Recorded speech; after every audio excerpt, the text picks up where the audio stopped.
بسم اللہ الرحمن الرحیم۔ عزیز طلبہ السلام علیکم ورحمۃ اللہ وبرکاتہ۔ امید ہے آپ خیر و عافیت سے ہوں گے۔ اللہ کریم آپ کو ہمیشہ اپنے حفظ و ایمان میں رکھے۔ عزیز طلبہ، آج کی ہماری اس ویڈیو کے اندر ہم غزل نمبر 2 کی مشق کا سوال نمبر 2 شروع کریں گے۔ سوال نمبر 2 سے آگے مکمل مشق پڑھیں گے۔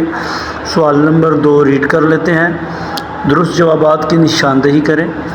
یہ کثیر الانتخابی سوالات ہیں عزیز طلبہ، بورڈ میں MCQs آتے ہیں۔ ان میں سے اس غزل میں جدا اور خدا ہیں، تو یہ عزیز طلبہ قافیہ ہے، اور قافیہ کی تعریف پچھلی ویڈیو میں آپ سن چکے ہیں۔ قافیہ کہتے ہیں ہم آواز الفاظ کو، جن میں الفاظ مختلف ہوتے ہیں اور ان کی آواز ایک جیسی ہوتی ہے۔ جز نمبر 2 ہمارے پاس غزل کا ایسا آخری شعر جس میں شاعر نے اپنا تخلص بیان کی بڑھتا ہو کہلاتا ہے، تو وہ مطلع کہلاتا ہے۔ عزیز طلبہ، پچھلی ویڈیو کے اندر ہم آخری شعر کے حوالے سے مقطع کی ڈیفینیشن سن چکے تھے۔ مومن خواہ مومن کے بقول رنج نہیں ہوتا، رنج راحت فضا کا میننگ ہم نے پڑھا تھا، خوشی کو بڑھانے والا۔ حرف ناس سے برا نہیں ہوتا، یہ حقیقت شاعر پر کھلی۔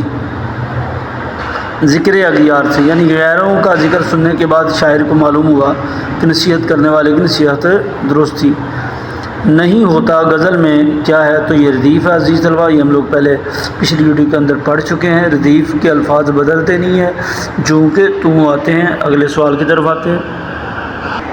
سوال نمبر 3، مومن خواہ مومن کے درج ذیل شعر کی تشریح کریں، جسے مرزا غالب نے یہ کہہ کر سند قبولیت بخشی کہ مجھ سے میرا سارا دیوان لے لیا جائے اور اس کے بدلے میں مجھے یہ شعر دے دیا جائے۔ تو عزیز طلبہ، یہ شعر ہم پہلے پڑھ چکے ہیں۔ تم میرے پاس ہوتے ہو گویا جب کوئی دوسرا نہیں ہوتا۔ اس کا یہ شعر نمبر 4 ہے، تو اس کی تشریح آپ پچھلی ویڈیو کے اندر دیکھ سکتے ہیں۔ اگلے سوال کی طرف آتے ہیں۔ 4 عزیز طلبہ، زیر مطالعہ غزل میں سے مختلف شعری صنعتیں تلاش کر کے لکھیں۔ تو عزیز طلبہ، غزل کے اندر صنعت تضاد استعمال کی گئی ہے، جس کا آگے تذکرہ آئے گا، اس کی تعریف پڑھیں گے ہم لوگ۔ کنایہ شعری اصطلاح میں یا گرامر کے اندر ایک ایسی قسم ہے جس میں کسی لفظ کے حقیقی معنی کی بجائے کوئی اور معنی مراد لیے جاتے ہیں۔ حقیقی معنی بھی درست ہوتے ہیں اور جو معنی مراد لیے جا رہے ہوتے ہیں وہ بھی درست ہوتے ہیں۔ جیسے اس کے ہاتھ بہت لمبے ہیں، ہاتھ لمبے ہونا ظاہری طور پر جو ہے وہ درست ہے جملہ، لیکن اس سے مراد جو ہے وہ رسائی ہے، کسی کی اپروچ ہے، کسی کی پہنچ ہے، تو یہ کنایہ ہے۔ استعارہ کا معنی ادھار لینا ہے۔ آخری شعر کے اندر جو ہے وہ شاعر نے بت کا لفظ استعارہ استعمال کیا تھا، صنم کا لفظ جو ہے وہ استعارہ استعمال کیا تھا محبوب کے لیے، تو اس اعتبار سے یہ بھی ذکر ہے۔ اگلے سوال کی طرف آ جاتے ہیں عزیز طلبہ۔ سوال نمبر 5 ہمارے پاس، درج ذیل الفاظ کو جملوں میں اس طرح استعمال کر کے ان کا معنی اور مفہوم اور تذکیر و تانیث کی کیفیت بھی کھل جائے۔ عزیز طلبہ، ان کے معنی آپ کو بتائے جا چکے ہیں، جملوں میں اس کا استعمال بورڈ میں نہیں پوچھا جاتا۔ البتہ ان کی تذکیر و تانیث، یعنی تذکیر سے مراد مذکر اور تانیث سے مراد مؤنث واضح کرنی ہے کہ یہ مذکر مؤنث ہے، تو آپ کے سامنے یہ تذکیر کے اوپر یعنی مذکر کے لیے نمبر 1 دیا ہوا ہے اور تانیث یعنی مؤنث کے لیے 2 دیا ہوا ہے۔ ان میں سے جن الفاظ کے اوپر 1 ہوگا، 1 لکھا ہوگا، وہ مذکر ہوں گے، جن پر 2 لکھا ہوگا وہ مؤنث ہوں گے۔ جیسے رنج ہے، راحت مؤنث ہے، دنیا بھی مؤنث ہے، صبر کیا جاتا ہے، وحشت یہ مؤنث ہے، حال مذکر، ذکر بھی مذکر ہے اور حرف بھی مذکر ہے۔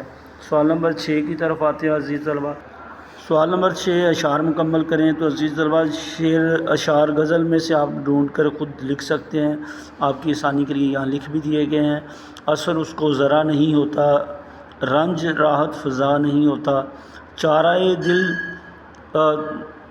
سوائے صبر نہیں، سو تمہارے سوا نہیں ہوتا، تم میرے پاس ہوتے ہو گویا جب کوئی دوسرا نہیں ہوتا، حال دل یار کو لکھوں کیوں کر، ہاتھ دل سے جدا نہیں ہوتا، ذکر اغیار سے ہوا معلوم، حرف نا سے برا نہیں ہوتا۔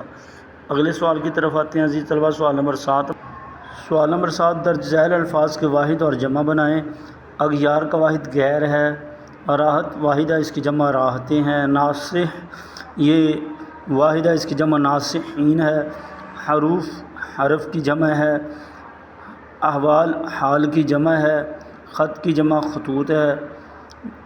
سوال نمبر 8 درج ذیل اشعار کو درست تلفظ لے اور آہنگ سے پڑھیں اور ان سے متعلقہ سوالات کے جوابات تحریر کریں۔ تو عزیز طلبہ اس کو درست تلفظ کے ساتھ پڑھنے کا کہا گیا۔ البتہ ایسے سوال کا بورڈ کے ساتھ تعلق نہیں ہے، اس لحاظ سے کہ آپ کو تفہیم عبارت بورڈ میں جو آنی ہے، کمپریہنشن جسے کہا جاتا ہے، وہ بورڈ میں عزیز طلبہ قواعد انشاء میں جو دی گئی 12 تفہیم عبارات ہیں ان میں سے آنی ہے۔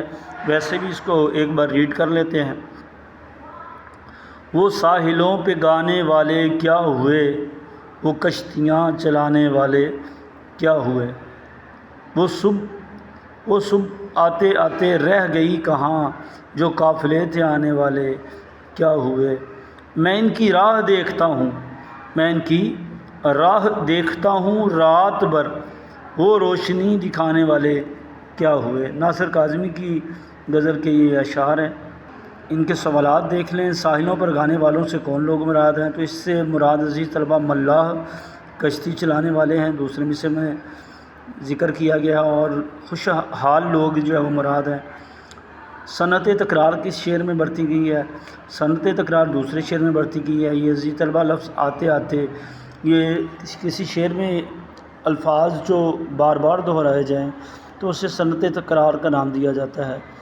راہ دیکھنا کے معنی ہیں، راہ دیکھنا کے معنی شدت سے انتظار کرنا کے ہیں۔ ان اشعار میں ردیف کی نشاندہی کریں۔ تو عزیز طلبہ آپ کے سامنے والے کیا ہوئے، ردیف آپ کو پہچان پہلے بتائی ہوئی ہے۔ ایک ہی ایسے الفاظ جو قافیے کے بعد آئیں اور جوں کہ توں بغیر تبدیل ہوئے، وہ 2 بھی ہو سکتے ہیں، 2 سے زائد بھی ہو سکتے ہیں۔ یہاں 3 الفاظ ہیں، والے کیا ہوئے، یہ ردیف ہے۔